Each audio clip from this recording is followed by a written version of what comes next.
Bueno, hablemos del segundo molar superior permanente. En cuanto a su cronología de erupción, sabemos que este diente comienza su clasificación a los 2 años y medio o a los 3 años. La clasificación completa de su corona se da a los 7 u 8 años de edad, erupciona a los 12 o 13 años, y la clasificación completa de la raíz es a los 14 o 16 años.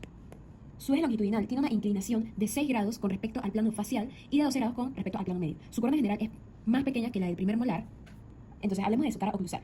Su cara oclusal, como la del primer molar, presenta dos fosas secundarias, mesial y distal, con la diferencia de que en el segundo molar están unidas porque el surco central anula la cresta oblicua que presenta el primer molar. La cresta oblicua, que en el primer molar es continua, aquí en el segundo molar esta cresta es interrumpida. Entonces la fosa central raras veces es tan profunda como en el primer molar. La fosita distal es más o menos pronunciada, su tamaño y posición depende del grado de desarrollo de la cúspide disto-palatina.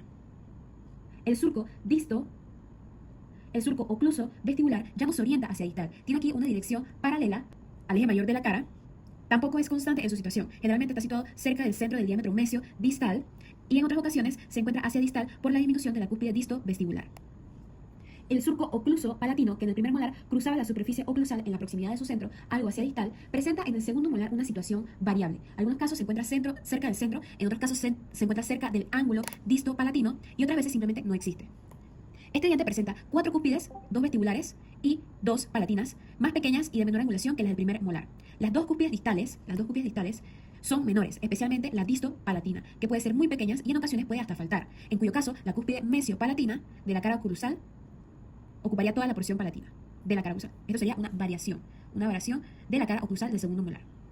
Cúspide mesio-vestibular. Como en el primer molar es la más elevada y ocupa en muchos casos una extensión mayor que las demás. Su base está contorneada por los surcos ocluso vestibular y la segmental central, la porción mesial del surco segmental central, que se desprenden de la fosa central. De su cumbre o cima desciende una cresta que contribuye a la formación de esa fosa.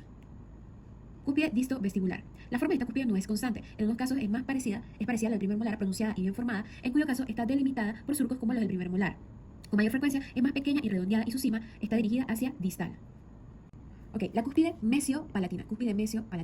En la mayoría de los casos es la mayor, la que ocupa una mayor extensión, especialmente cuando está poco desarrollada o no existe la cúspide disto-palatina. El contorno de esta cúspide está dado por los surcos ocluso-palatino y el surco segmental central. De su cumbre desciende una cresta que contribuye a la formación de la fosa distal. La cúspide disto-palatina. La cúspide disto-palatina es la que más diversidad de formas presenta, variando la forma de la cara oclusal. En ocasiones es prominente, parecida a la del primer molar. O por el contrario, es muy poco desarrollada y no es rara su ausencia. Ahora, estas variaciones de la cúspide disto-palatina determinan la aparición de diferentes tipos de cara oclusal. Primero tenemos la forma romboidal, que recuerda a la del primer molar con sus cúspides bien desarrolladas y perfectamente diferenciadas, al igual que los rebordes marginales, aunque la cuarta cúspide está un poco disminuida, la disto-palatina. Aquí podemos ver la forma romboidal. Ahora, la forma trapezoidal, el diámetro palatino, como podemos observar, disminuye por reducción de la cuarta cúspide. A veces desaparece el surco secundario que la separa del reborde marginal y ambos quedan fusionados. La molar, como en la forma anterior, tiene 4 cúspides, es tetracúspide. Entonces aquí vemos la forma trapezoidal, como cambio de romboidal a trapezoidal por la disminución del diámetro palatino. Ahora, en la forma triangular desaparece la cúspide disto-palatina. El diámetro palatino disminuye y la cara oclusal solo muestra 3 cúspides. Los surcos asemejan una T cuyo brazo distal se inclina hacia palatino. Aquí podemos ver la forma triangular y cómo solo tiene 3 cúspides. Y por último, la forma de compresión. Es también un diente tricuspidio, pero se produce a partir de la forma parecida a un primer molar.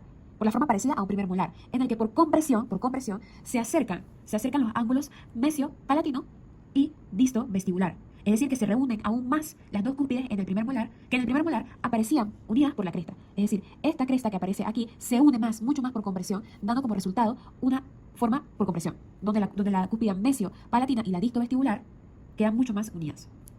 Cara vestibular. La superficie es más convexa y menos extensa que la del primero. El surco ocluso vestibular está más próximo hacia distal, pudiendo también encontrarse en el centro del diámetro mesio-distal de la superficie.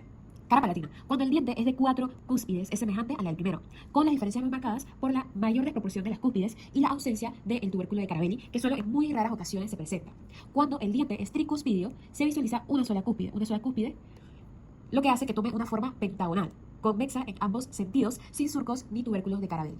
La cara mesial tiene menor extensión que la del primero y es muy semejante a ella. En ocasiones, su superficie tiende a ser cóncava en sentido vestíbulo-palatino. No existen mayores diferencias con la correspondiente del primer molar.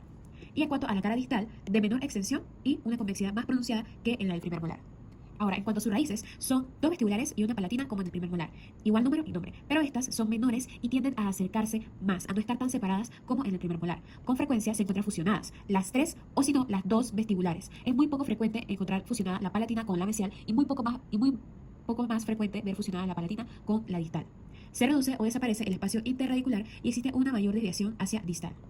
En cuanto a su cavidad pulpar, que no la podemos observar aquí, tenemos que sigue la configuración externa del diente. Presenta, igual que el primer molar, cuatro cuernos pulpares, uno por cada cúspide, y tres conductos radiculares, uno por cada raíz.